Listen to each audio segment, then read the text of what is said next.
Welcome back, ladies and gentlemen. That was 3 minutes that poor NanoGirl will never get back. The disco people will probably never get back. Why? Because I triggered myself. I triggered myself over that. You know who I triggered myself. Ms. Sturgeon, she, her.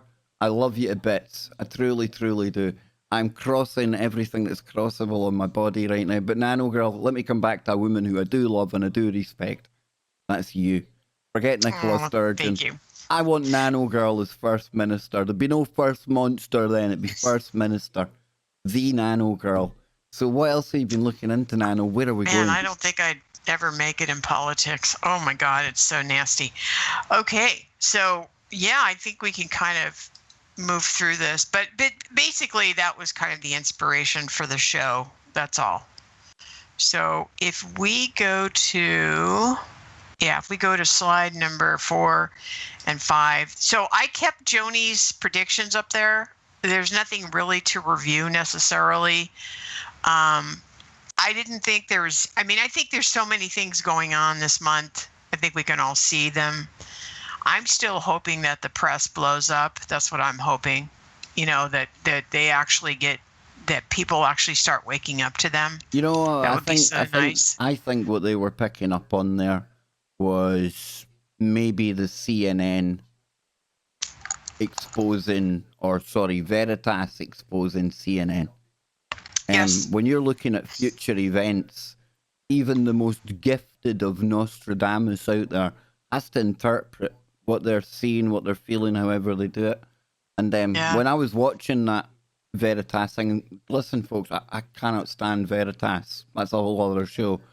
But when I was seeing that happening, I was thinking, well, wasn't that long ago Nano told me that everybody would start to see the mainstream media for what they're doing. And with the way that went viral, for me, that was a hit. It didn't bring them down, granted, but it's another chip off the block, Yeah, and their prediction, or the guy that was being interviewed from the Veritas people said that they're going to start selling global warming now, right? That's going to be a big thing that CNN's going to be pumping out there at us, and climate change and all that junk, and they'll just keep pumping that. And I thought, okay, well, we've been warned. That's what's coming our way. So, and it is maddening to listen to somebody like this in CNN. What a waste of our time. And a waste of the fourth, don't they call them the fourth estate, right? What a waste of an opportunity to really educate us out here, And something I mentioned last night on Alco's show is that every once in a while I'll go downtown where I live and use the laundromat, and I go really early, like 7:30 in the morning. I don't have a TV, so I don't watch any of the early morning, Good Morning America shows. I don't like any of those anyway. But that's what's playing on the TV in the laundromat. And so maybe once a month I get to listen to their propaganda for a couple hours, and it is slick. It's slick. And what I was saying to Algo last night is that if I had that on my TV, I would start to believe it. Because it's really hopeful. They talk about hopeful stuff, like, don't worry, all the things you're doing, we're all going forward now. It's more hopeful, blah, blah, blah, blah, blah, and they skip all the other stuff that's going on.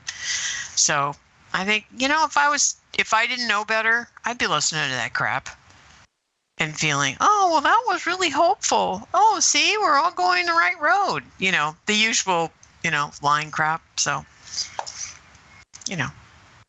anyway, I'm just so grateful I don't listen to any of that. I have a computer and no TV, so I don't listen to any of that stuff anymore. And, I'm not even, like, if you said to me today, what's Mussolini up to? I don't know. Since with our last show, I actually didn't pay attention. Yeah. I know that the recall's continuing. Right. I think they're still qualifying all the signatures. I did hear that he is raising lots of money. because he's going to try to fight it. Oh, the grift is on. There's always a grift to be had, always. Then I heard that Caitlyn Jenner wants to run for governor. Now, you see, there's an instance where pronouns are definitely required. You see? Yes. And Caitlyn is a Republican. And the people that were talking about this are my local radio show in Santa Cruz. And they were talking about, did they actually think people would vote for Caitlyn? Are we woken up over here in California? Well, I was going to ask you, is the Republicans woke enough for Caitlyn? That's what they were saying. Yeah. No, that's what they said. Do you think that, that because Caitlyn is a Republican? And it's not me being like, I'm not, because you're talking about the Republicans, the more conservative side. You right. Usually find lifestyles usually tie in with kind of the Democrat side. They kind of promote that stuff. You kind of look at the other side. That's the only reason for anyone who may have been getting semi-triggered at my toxicity out there, Just so I can clear it up for them, Nano, just in case they think I'm one of these old-fashioned dinosaurs, Well, you have to really tiptoe through the tulips on this one, don't you? You got to be careful. Everything you little say, They would like that. They would like that. But I'm still like the proverbial toxic elephant in the china shop. I offend people along the way. I don't usually say anything, but my mind thinks lots of different things. And the first thing that I think of when I think of Caitlyn actually is the Kardashian chicks. I see she's a billionaire now, right? I don't really want them anywhere near. I don't want to deal with them on a political level. I don't know if I'm like too old or something, but yeah, I still don't get the whole Kardashian thing. I don't. I actually watched them for a year. I did 1 year. I don't know what the hell I was thinking of, and I guess I just was like, it was like a train wreck every episode. So I watched it for a while, and it was way long time ago, right? But when the sisters were younger and they hadn't done all their face stuff, and I think Kim was on her first husband. Craziness, isn't it? It's crazy. It's just so. And I mean, it's kind of weird we end up talking about this today, right? Because now, correct me if I'm wrong. I mean, the father, he was one of the lawyers for O.J. Simpson. O.J. Simpson, yes, right? He was. Yes. Yeah.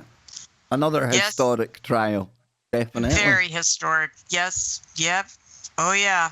Yep. That's probably one of the weirder, more grasping at synchronicities I've ever went for.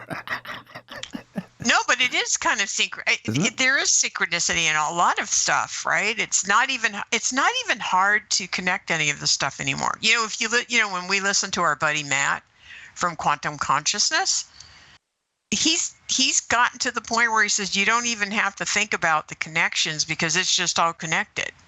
One way or another, so many things are connected. But I don't really want to have them pop up and be it's just a bridge too far, maybe. So it wouldn't be Caitlyn's politics, but it would be Caitlyn's family, to be honest with you. I mean, I think that's all part of it when you're electing somebody. I don't know. It depends on who else runs. The only thing I know about them is I think one of them got into the billionaire club recently. Look, hey. Oh, good. If I could have made $1 billion out of being Kev Baker, I bloody would have done it.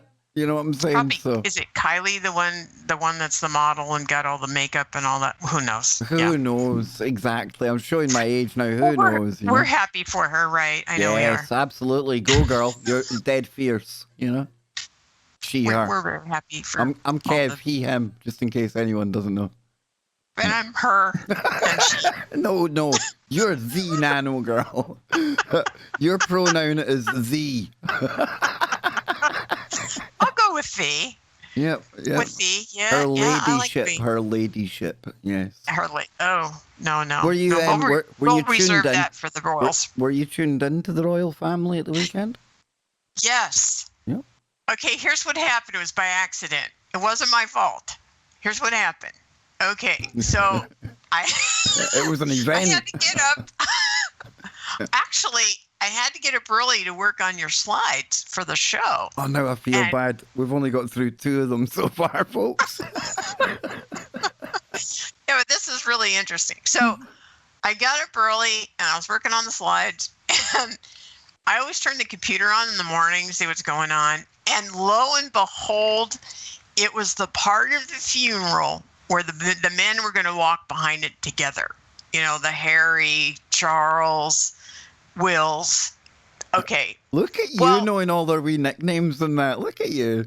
Well, of course I know their names. I grew up with them. Well, we grew up. We all been watching since Diana, right? Okay. Well, most people in Scotland, we can't say the names that we have for them because of our FCC rules. You know.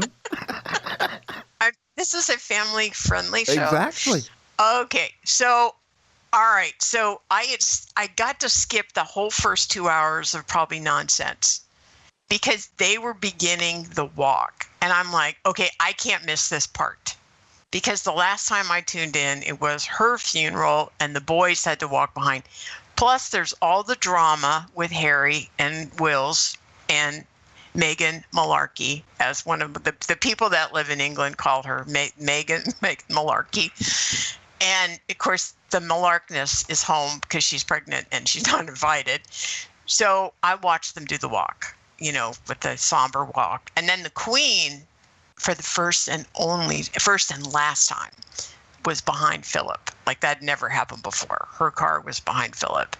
And then I watched him walk in the church. And then I'll have to tell you what was really fascinating was the poor guys, the 8 men that had to carry that coffin up those stairs. And so again, I'm thinking, okay, well, what if they drop it? So I just stayed glued to my computer. It's like, I got to watch this part too. Because if I were them, I would not take this job on. You know, one of the pictures Anne showed me, look, I'm no fan of her, but I'm human. And there was nothing. It's probably the most depressing photograph I've ever seen of the old Queen sitting there in the chapel herself, you know. By herself. Oh, it was kind of, I don't know, you know. And again, no fan of them, but not nice, you know. You know, here's the thing. I've always liked Harry, which I've admitted freely on your show many, many times. I like Harry. I like him because he's not royal. Exactly. Yeah. We know that, and I'm sorry he married Meghan Malarkey, but oh, NanoGirl, trust me. Listen, old Philip, he'd be the first one to say, Harry, good on you. He had an eye for a woman, did old Prince Philip. He had a wandering eye. I can imagine that Meghan would have been quite popular with Philip when Harry took her around to the castle to be introduced. In fact, I would imagine he probably chased her around the castle. He's the rascal that he was, you know. I don't even want to know what he might have got up to in the castle with her, in fact. Oh, my God. Let's hope he was too sick or too old to be doing any of that. But, yeah. Oh, that's such a bad visual. Especially in the end, he looked very vampiric. But I can say that because he wasn't my role person. Totally knocked you off your story there, didn't I? I'm keeping going. And so they played the bagpipes, which is always my favorite. Oh, that was powerful, and all the Lone Piper. How do you know if you didn't watch it? The Lone Piper was on Twitter. You couldn't miss the Lone Piper. You could not miss the Lone Piper. Oh, but please. That was brilliant. Yeah. That was really, and the acoustics in that church are amazing for music and singing, and the music was really beautiful. But you know, and then afterwards you watched Harry and Wills walk away, and they actually looked like they were talking. And there's a part of me that was hoping that maybe they get back, you know, that they, whatever's going on, and who knows, I'm sure this is all a game and a party, and nothing we see is real anyway. And because I kind of wonder if they let Harry go on purpose for their own purposes. Like Harry's doing exactly what they wanted Harry to do for some real reason. That's what I think.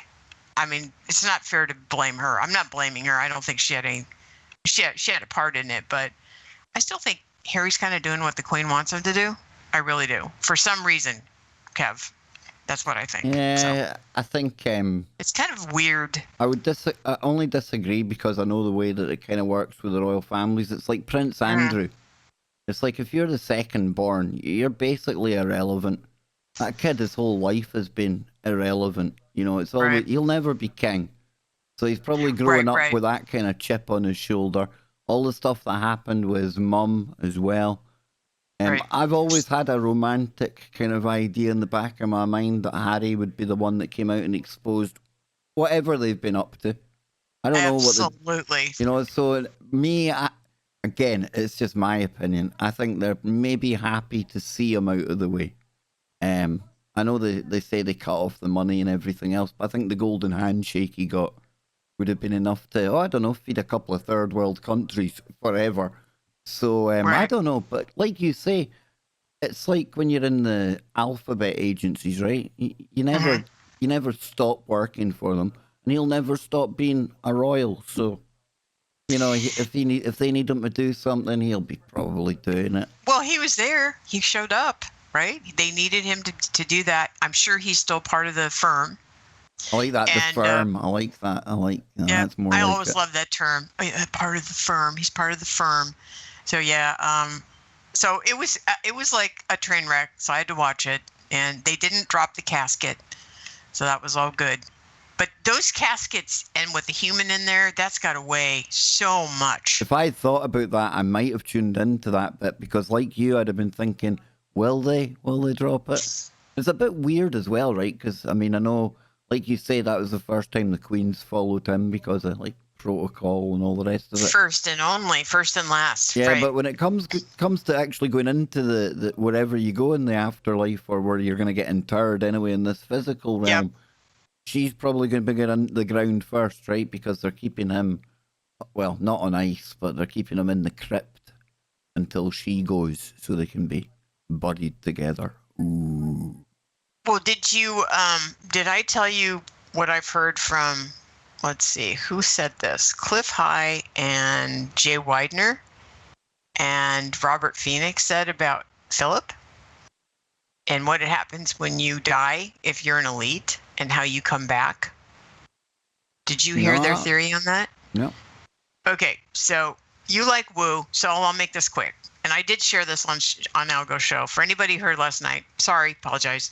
Okay, so according to Cliff and Jay Widener and Robert Phoenix, which I listened to recently, when the elites, when normal people leave, they die, we kind of go into this resting time and we absorb all our lessons and we upgrade our consciousness and rest in between our incarnations.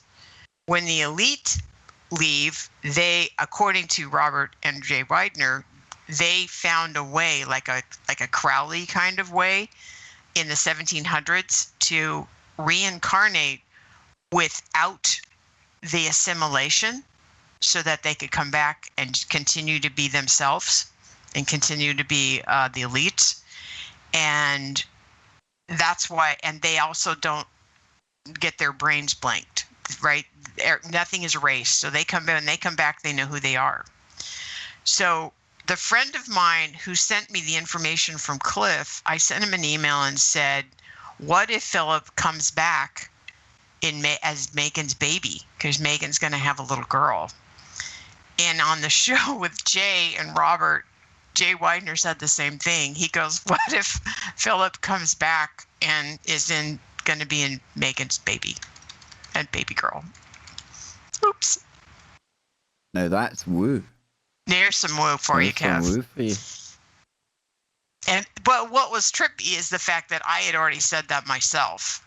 And so the timing is interesting. So they didn't really leave, did they? No. Interesting.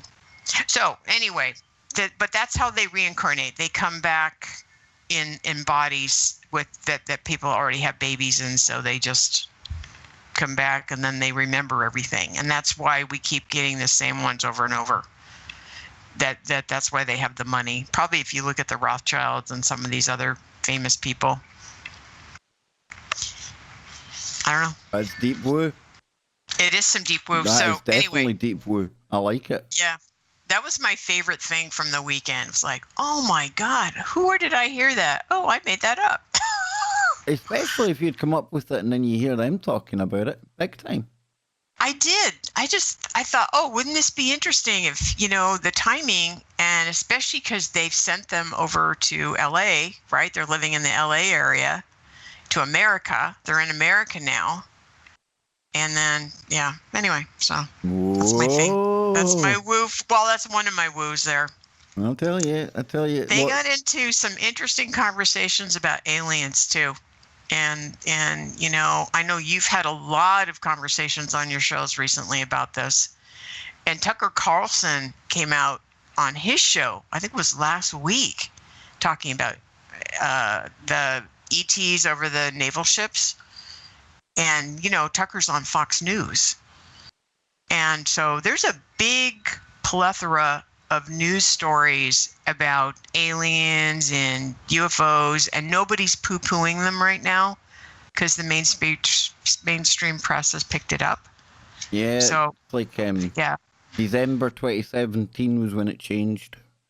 Carlson, he's definitely been used as one of the outlets. We had To the Stars Academy, Jeremy Corbell now as well.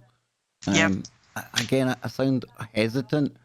Only because I still can't figure out why. To what end, they're definitely telling us stuff, and that's good, right? But it's not because they've sat down and they've said, people like Nano and Kev and all the people that tune into these shows, we really need to bring them up to speed. We know they don't roll like that. So maybe I'm being too suspicious, Nano. Maybe I'm overthinking it. Maybe I should just enjoy that we're living in a world now where Tucker Carlson is talking about this, where it is going mainstream, Yeah, but when it goes mainstream, then you start going, okay, what's really going on here, right? Yeah, and you see, this is why. But this is another part of my conundrum that I find myself in. Do we look for connections everywhere to the point of finding connections because we're just going looking for them, and we don't take a little victory like the aliens on the mainstream, right? We spent years, or I spent years, getting really irked anytime they talked about aliens, and they would hint that people like me are absolute buffoons, right.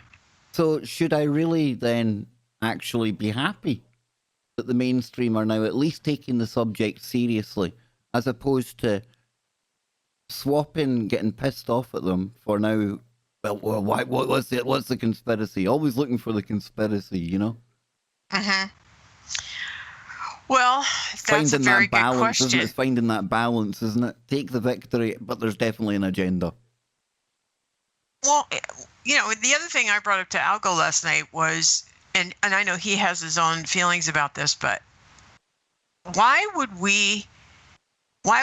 we having this announcement now? According to Jay Widener, he has a friend who's in very high place, and supposedly the alien folks told him, you do it or we do it, and that's not the first time I've heard that.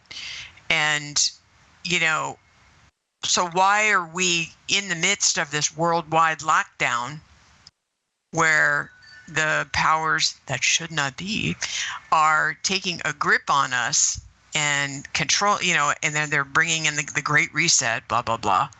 And then supposedly we're going to announce that, there's our friends outside are there.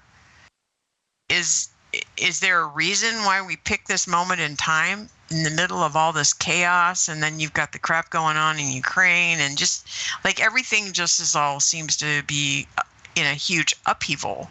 Is it because... Yep, I'm with you. Yep. Right. So my question is, okay, so we'll pick this time because you guys won't pick up on it anyway. It'll just slide right in because in the middle of chaos.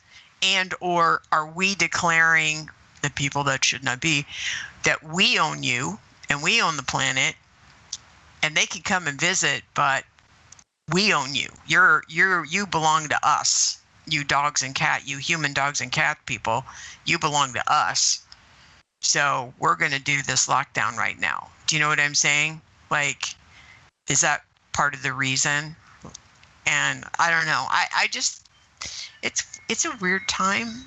And I think, as Jay Widener put it the other day, this was really brilliant. He said,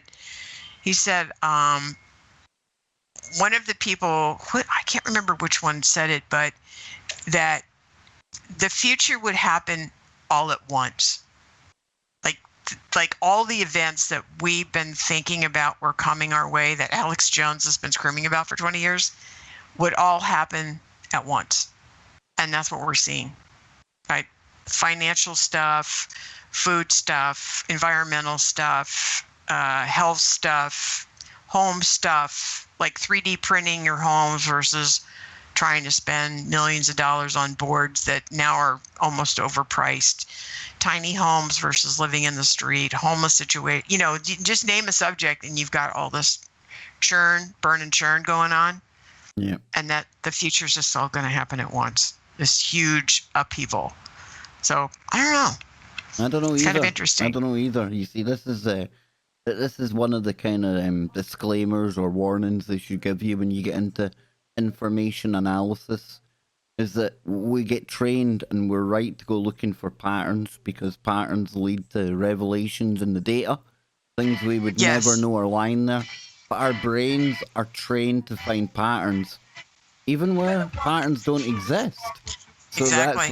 that's why it's that balance. Everything's about balance, ladies and gentlemen. Beautiful mind. I see patterns everywhere. I see dead alien. I see aliens everywhere. I'm seeing Prince Philip everywhere after that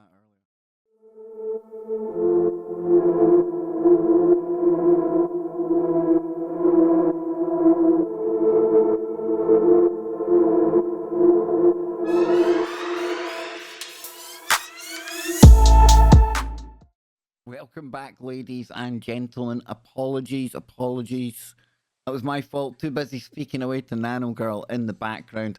We were checking during the break. There's been, well, by the looks of it, no violence, thankfully, so far after we've had the announcement. Yeah, but it's still to get dark. It's early days yet. And of course, we've got NanoGirl and we've got all these slides to get into Nano.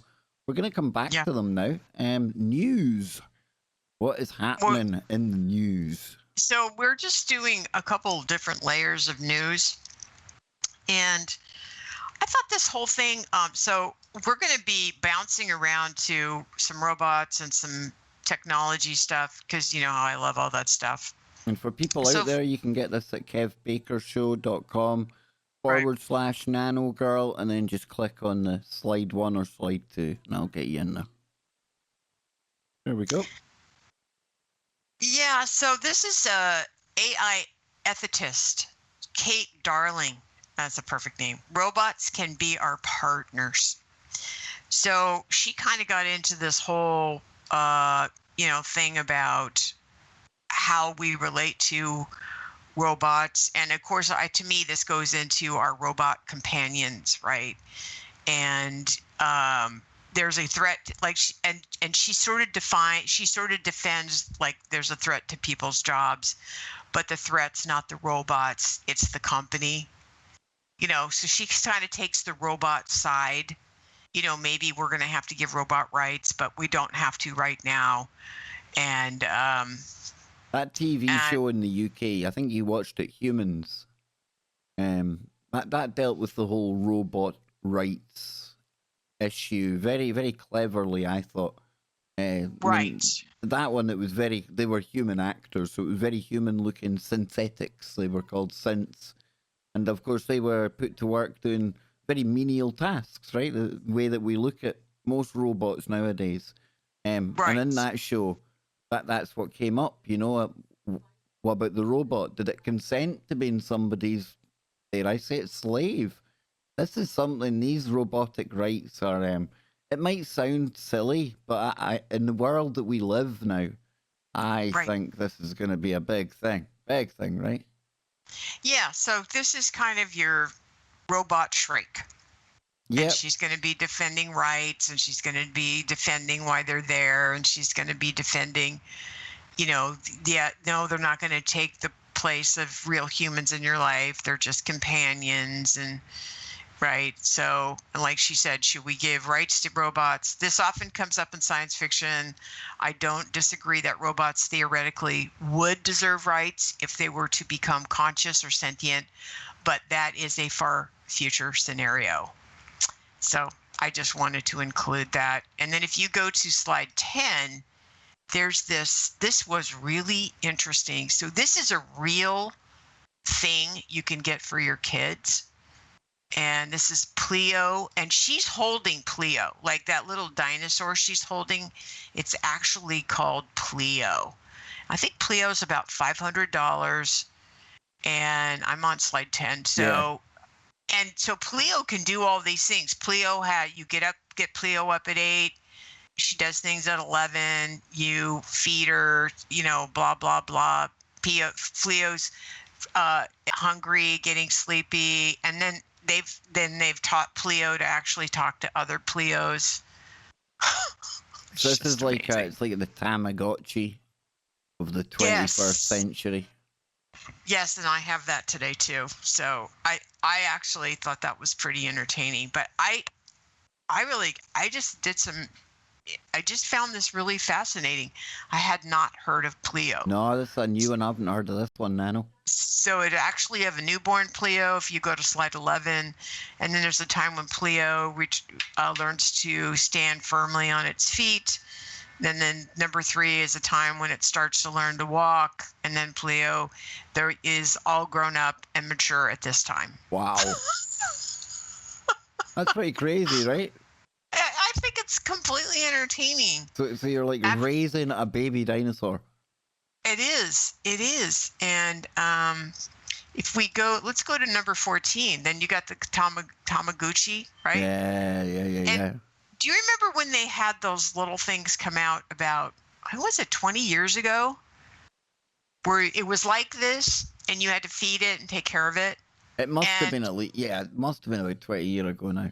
It was, I think. Yeah. And this is what caught my eye, because I had one of them and it died because I didn't feed it.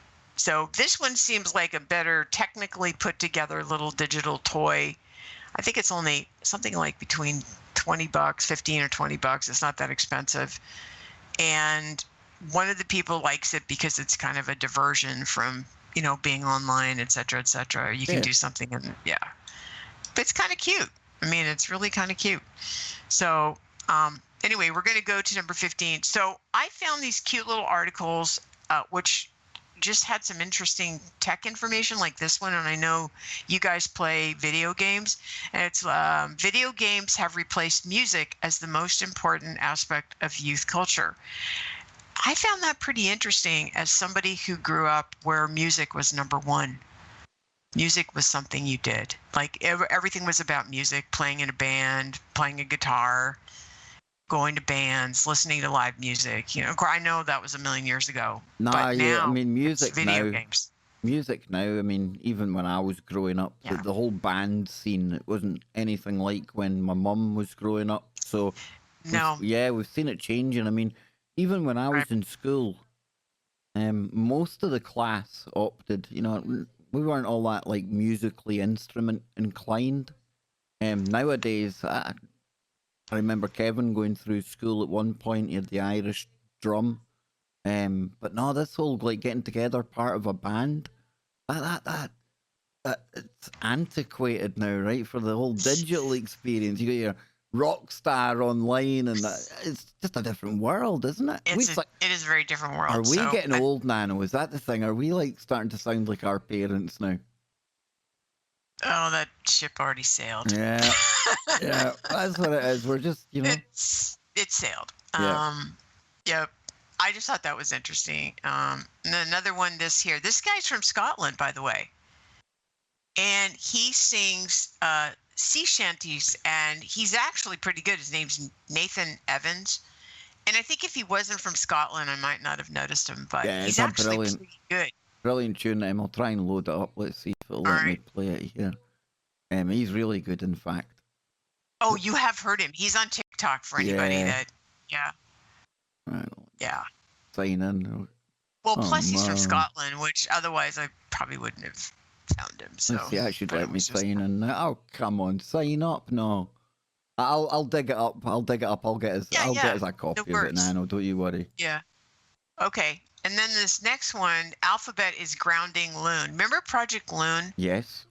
where they were going to have the balloons all over the planet, and that was supposedly going to give everybody the internet. It's the only reason I know it is because of you, or I would never have heard of it. Probably, you know, you brought it to the show. Yep. After 9 years, the firm has revealed that it has ultimately failed to find a sustainable business model. And nothing to do with I don't know, you know, Elon Musk and his satellites around the planet giving global coverage. Nothing to do with that, probably. And the CEO on this, or the leader of the pack on this one, resigned. Yeah. He's not there anymore. It kind of failed. I wonder how much money they spent on this dog. Okay. I bet you they still managed to gather enough data, because in the end of the day, I would imagine they were up there with more than one purpose in mind. And I'm sure there would have been a good data grab going on at the same time, right? I'm sure there were many wonderful plans that they had for this thing. I thought it was stupid. I always thought it was stupid. I thought putting a bunch of balloons in the air is ridiculous. Yep. But that's just me, and I was right. Okay. Let's go to the next one. That's Google an alphabet for you. I know. No, they got money to burn. Okay, why do we have this one? It's called gig wage. In addition to the crypto digital stuff that we're all seeing, I thought this was particularly interesting because I'm a contractor. Now, I've personally had no problems being paid, but this company was supposedly, traditional banks are poorly designed for today's gig economy. Gig workers are beginning to look for alternatives that are more closely tailored to their needs. Well, supposedly, when you get paid, we power instant contractor payments. Our technology enables the world's innovators to instantly pay 1099 workers with more control, flexibility, and scale. Well, I never had problems with having my paycheck be automatically deposited to my bank. And this is not a bank, but they manage your paycheck, which I just thought it was interesting. No, listen, if it's you can speak to this because you're somebody that would benefit from this. So if it's something that provides a service to people where it's going to be good. I don't, I'm not selling it. I'm putting it out there as something to make you go, Yep. Because we're in the middle of changing the way our money works. Big time. And that's why I'm looking at this. This is strictly, because it says gig workers are turning away from traditional banks. So I just thought, okay, well, that's something to keep our eye on. That's all I'm saying. I don't know where it's going. Yeah. Okay, this is the next one. This was hilarious. So this is, during the 2010s, basically every good meme on Tumblr had a half-life to when Denny's would post it and kill that meme. We all hated Denny's, but it served an important role in the meme ecosystem. In the 2020s, that function is performed by the richest man in human history, and that would be our buddy. Someone appears a bit salty. Mr. Musk. Yeah. I like Musk's Twitter account. I know I do too, but I still thought it was funny. One of the funnier ones. Because he's always posting crap. Okay, let's go to the next one. He's one of the more entertaining ones to follow on there. You never know what you're getting next, right? But it was funny. All right. Next one, McDonald's. This is called McBroken. So McDonald's customers would get very frustrated because they go to McDonald's and the ice cream machine wouldn't be working.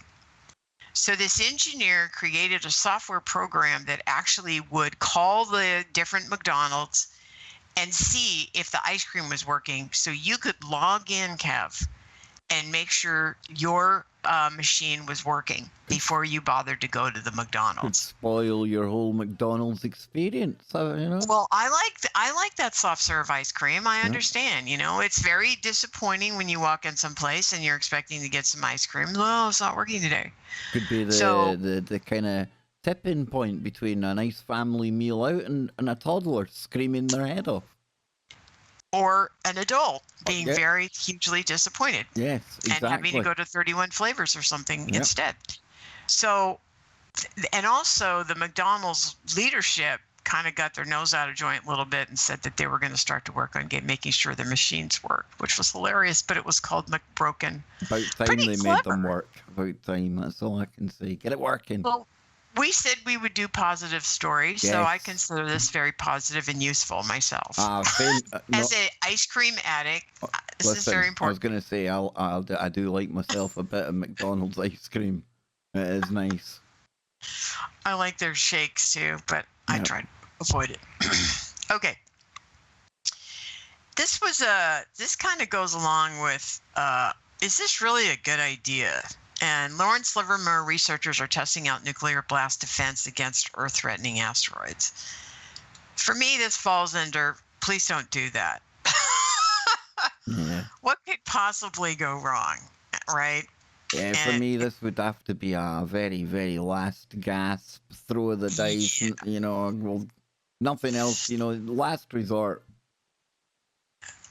This, especially because what if we have space stations up there and we don't know who they're going to hit? And, it's the whole, Bruce Willis Armageddon movie type scenario. To I'm me, sure it's that goofball. slide probably gets into it, but you probably might, well, not probably, but you could do more damage. You could turn one planet killer into 3 or 4 planet killers, Well, which was the issue in the movie. Which is why Harry Stamper, Bruce Willis, had to go up there with his team and drill on that asteroid so that the bomb was inside and blew it up in the little pieces. If you remember that. Really kind of, I don't know if I'd recommend it, but it was a space movie with Bruce Willis the other night. I wouldn't recommend that one, but I would recommend, if anyone's looking to kill some time and escape the craziness, Nano, you might enjoy this one. George Clooney, Midnight Sky. I think it's up for it's good? It's an end of the world movie, so it's hardly a battle of laughs, but I think if you're into sci-fi. Oh, me. Yeah, I think you'll enjoy it. It's a good story. I will watch that. Yeah. I've been watching, wait for it, Old Love Boat. The Love Boat. Love Boat. Have you noticed how politically incorrect that show can be at times? It is it's cringeworthy, like the doc. He could have been sued almost every show for sexual harassment. Absolutely. Almost every single show. This is why I really am a big advocate for everyone watch at least 2 episodes of Love Boat a week. It takes you back to a simpler time when we could say things that were funny. They were just funny. I'm having a great time watching those old shows because I know who all those stars are. Yep. So all those stars that show up, I already know who they are. I was brought up on a stable diet of the Love Boat. Thank you very much. It was very good. I thank my grandmother for that. She raised me well. Yep. Yeah, I didn't watch it as much as when it was playing, in during that time because I was busy with other stuff. But it's been a guilty pleasure recently. Good. To just zone out. Good. That's what I like to hear. Yep. Just goodbye. I'm gonna go to Love Boat. Everybody needs something to get away. Yep. And it's positive, right? Nobody's killing anybody, and everybody's falling in love and kissing and smooching everybody. Nobody's trying to trigger you. It's not politicized. They're not trying to... there's been some political stuff. Oh, is there? On the Love Boat? Yes, there's been 2 episodes where we have had to deal with stereotypes of Black people, et cetera, et cetera. It's been very interesting. Very interesting how they handled it. So that was going on during that time. Nice. And there was some women's lib stuff too. Okay.